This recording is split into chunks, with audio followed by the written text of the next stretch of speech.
I've lost one close person in my life practically every year for the past 12 years, 10 to 12 years. I lost a child, gone through a lot of physical and emotional pain. You know, last year we went through a miscarriage, and, you know, we might be going through one right now as we speak.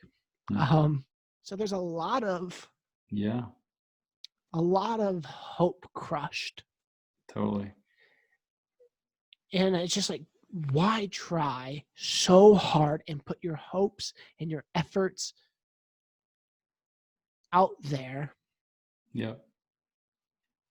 When you can do your best and it still not happen. And I feel like that's what I struggle with. You know?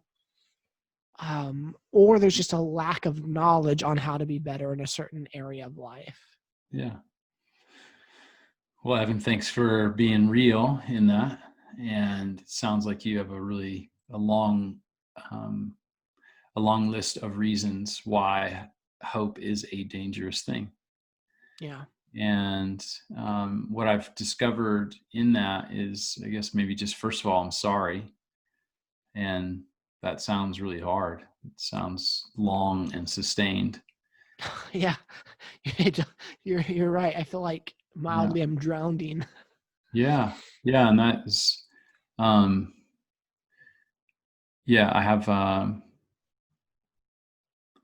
have a couple thoughts on that. So similarly, the case file that I have, and this isn't thick enough as a visual, the library books of disappointment that I have in my life are really long. It's like, reminds me of those law books that you see in a library, those really big, thick, there's like whole volumes of them. Oh man, the number of tears I've shed over that is a lot. And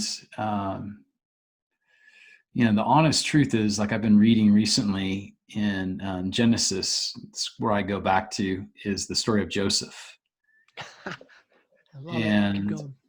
And I read the story of Joseph at least once a year, if not more. Because what's so helpful for me is, like, here's a guy who's, in my life story, what mimics Joseph's story is a lot of the pain I have in my life. I can thankfully say I didn't cause a lot of it. I didn't have specific decisions I made, or missteps or consequences from my decisions. There are some for sure, but by and large, that isn't my story. My story has been more things that were, from families and relationships and death and just all kinds of things. And so our daughter passed away, our middle daughter. She was 12. She would be 22 this fall. And so it's been about almost 9.5 years now. And so that's one of many stories. And what I've discovered in that is that the life of Joseph is super helpful for me and hopeful, because what we get a chance to do is read Joseph's story. And to me, he's just a guy like us. He's just a guy who was born in a family, who bad shit happened. He didn't make sense of it. And then, but in the end, the benefit of, like, reading the scriptures, what I love is that they're basically like cliff notes. It's like you get the whole story in small little scenes and slivers. And we get to actually see, we don't know how it ends in the very, very end in his dying days, but we get to see, like, the reconciliation where everything comes into view about why this is sensible. And so part of the story that I love with Joseph is there's these chapters where he gets wrongfully accused each time and thrown into prison, and then forgotten for like 2 years at a time. And, like, in the scripture, it'll actually say, and 2 years later. But it won't make any mention whatsoever about what happened from the last scene we were just watching. It's like a movie Right. The thing clips, stops, he's left in a dungeon, and then, comes on screen with the end 2 years later, and then we see the next scene. Well, the reality is you and I live in the middle of those 2 years saying, WTF, what is this? How do I keep hope alive when I have this case file of reasons why I can't, because it's so crushing. And there's this commentary book I read by this guy named Chuck Swindoll years ago. And he said, you know what happened in Joseph's life over those 2 years? Because nothing's made mention of, is that he had a choice.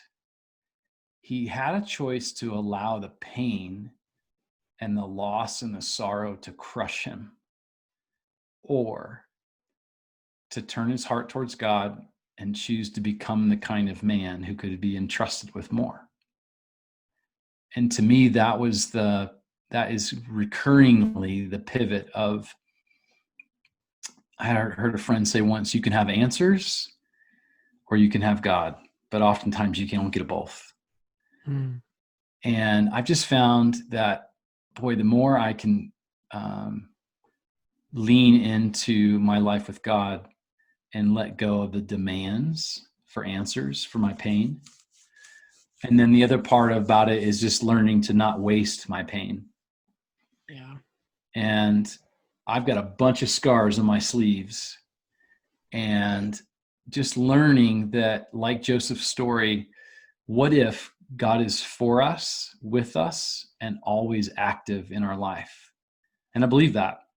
So because of that, then I believe that even my current circumstances, whatever they may be, that somehow, some way, these scars can be useful and can be redemptive. It doesn't take away the fact that it hurts like hell in the moment, and the pain and the sorrow for the losses. I also just have learned to believe that God is telling an active story in my life, and that I can stay engaged in what he's up to. And then back to the engagement, the more I disengage, the more I'm actually not awake, alert, alive to whatever it is that is happening.